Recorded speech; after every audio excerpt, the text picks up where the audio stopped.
Kung saan nga may handaan, dapat pinupuntahan. Dahil ngayong araw ay mabubusog na naman tayo sa libre. Ngayong araw ngayon naglalakad na ako patungo sa terminal ng tricycle. Kahit na mainit, sige lang ang lakad. Okay, fast forward. Nandito na nga kami sa Kalamba at bibili muna kami ng mga tusok-tusok at naprank ako dito dahil akala ko kwek-kwek to guys.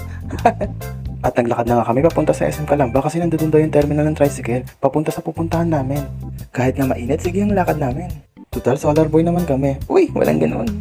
Nandito na nga kami sa footbridge at natanong ko na yung SM Kalamba. At doon kami pupunta kasi nandun nga yung terminal. At tinaray ko ngayon ito trending ngayon, yung pag ganyan, ganyan. Yung gaganyan, tapos gaganyan ulit. Natatawa na nga yung kasama ko dito kahit wala kaming 0.5. Andito na nga kami sa SM Kalamba. Hindi nga pala kami papasok ng SM Kalamba kasi dito lang daw sa gilid yung terminal ng tricycle. At dito nga yung nakita ko may nagtutumpukang driver. Magtatanong lang ako kung saan ang sakayan papunta sa aming pupuntahan. At